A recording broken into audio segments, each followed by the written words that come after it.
বাংলাদেশ জাতীয়তাবাদী দলের পক্ষ থেকে আজকে প্রধান নির্বাচন কমিশনারের কার্যালয়ে এসে তার সঙ্গে দেখা করে আমাদের নির্বাচন সংক্রান্ত অনেকগুলো বিষয় ছিল, সেই বিষয়গুলো আমরা তাদের সামনে তুলে ধরেছি।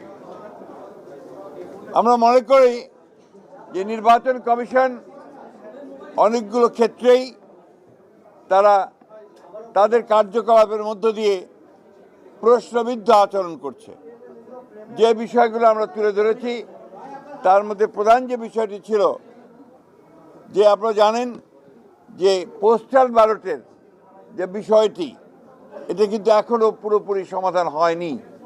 বিশেষ করে বিদেশের যারা নিবন্ধিত ভোটার তাদেরকে ব্যালট পেপার পৌঁছানোর ক্ষেত্রে এবং ব্যালট পেপারটা যেভাবে মুদ্রণ করা হয়েছে সেই ক্ষেত্রে আমাদের অভিযোগ আমরা সেটা তাদের কাছে দিয়ে এসেছি। আমরা মনে করি যে এই ব্যালট পেপারটি সঠিক নয়, এখানে পক্ষপাতিত্ব করা হয়েছে এবং কোনো একটি দলকে বিশেষভাবে সুবিধা দেওয়ার চেষ্টা করা হয়েছে। আমরা নির্বাচন কমিশনকে এটাকে পরিবর্তনের জন্য আহ্বান জানিয়েছি। এছাড়া আমরা দেশে পোস্টাল ব্যালটের ব্যাপারে, অর্থাৎ যারা বিভিন্ন দায়িত্বে থাকবে নির্বাচনের দিন, তারা যে পোস্টাল ব্যালটে ভোট দেবেন আমরা অনুরোধ করেছি এবং আমরা চেয়েছি যে তারা যেন সেটা আমাদের যেটা প্রতীক, সেই প্রতীক বিতরণের পরেই যেন দেওয়া হয়, অর্থাৎ সঠিকভাবে একটা পোস্টাল ব্যালট আমরা যেভাবে ভোট দেই সেইভাবে যেন সেই পোস্টাল ব্যালটও ব্যবস্থা করা হয়। এরপরে আমরা আপনার আরও কতগুলো বিষয় ছিল আমাদের, সেগুলো আমরা তুলে ধরেছি। এনআইডি বিকাশ নম্বর, মোবাইল নম্বর সংগ্রহ, জামাতের নির্বাচনী কর্মীরা বাড়ি বাড়ি গিয়ে এনআইডির কপি, বিকাশ নম্বর, মোবাইল নম্বর সংগ্রহ করছে, যা ব্যক্তিগত গোপনীয়তা ভঙ্গ, ক্রিমিনাল অফেন্স। এই বিষয়ে আমরা ইতিপূর্বে আচরণবিধি ভঙ্গের আপত্তি জানিয়েছি। এই বিষয়ে জরুরি পদক্ষেপ গ্রহণ করা বলে আমরা প্রয়োজন বলে আমরা মনে করেছি এবং সেটা তাদের আহ্বান জানিয়েছি। লেভেল প্লেইং ফিল্ডে বাংলাদেশ জাতীয় দল বিএনপি আসন্ন জাতীয় সংসদ নির্বাচনে সুষ্ঠু, অবাধ, অংশগ্রহণমূলক, গ্রহণযোগ্য করার জন্য লেভেল প্লেইং ফিল্ডে বিশ্বাসী। এই জন্য আমাদের দলের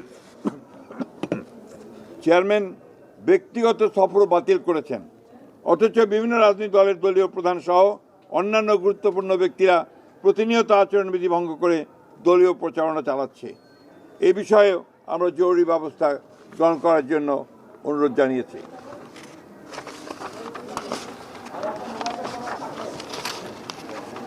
আরেকটি বিষয় যেটা আমরা অত্যন্ত গুরুত্বপূর্ণ মনে করেছি, ঢাকা মহানগরী এলাকার বিভিন্ন নির্বাচনী এলাকায় একটি রাজনৈতিক দল তাদের মনোনীত সমর্থিত প্রার্থীদের নির্বাচনে বিজয়ী করার অনৈতিক কূটকৌশল অবলম্বন করে ব্যাপক হারে দেশের ভিন্ন ভিন্ন এলাকা হতে ভোটার এলাকা পরিবর্তনপূর্বক ঢাকা মহানগর এলাকার ভোটার হিসাবে অন্তর্ভুক্ত হয়েছে।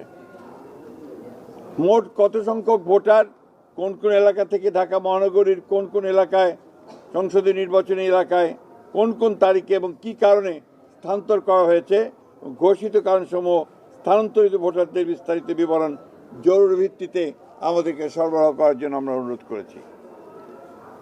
বিভিন্ন নির্বাচনী এলাকার রিটার্নিং অফিসার, সহকারী রিটার্নিং অফিসার, পুলিশ সুপার, থানার ভারপ্রাপ্ত কর্মকর্তা সহ অন্যান্য কর্মকর্তাবৃন্দ একটি দলের পক্ষে কিছু ন্যাক্কারজনকভাবে কাজ করছে বলে আমরা অভিযোগ পেয়েছি।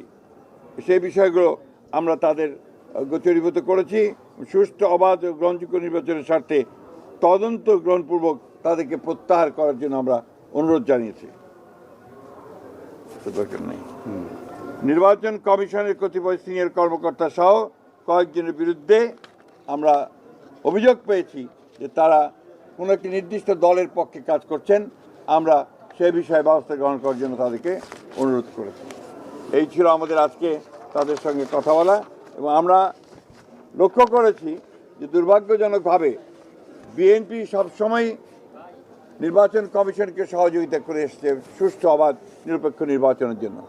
দুর্ভাগ্যজনকভাবে কতগুলো বিষয় আমরা লক্ষ্য করছি যে পক্ষপাতমূলক ব্যবস্থা গ্রহণ করা হচ্ছে এবং সেই ক্ষেত্রে কিছুটা বায়াস একটা অ্যাটিটিউড আমরা লক্ষ্য করছি।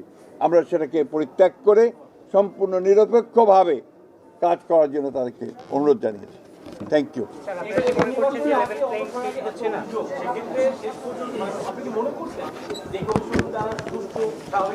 আমরা সবসময় মনে করেছি যে এই কমিশন দ্বারা সুষ্ঠু নির্বাচন সম্ভব যদি ছোট ছোট সমস্যাগুলোকে সমাধান করা যায় এবং আমরা যে বিষয়গুলো তাদের সামনে এনেছি তারা সেগুলো সমাধান করতে পারেন।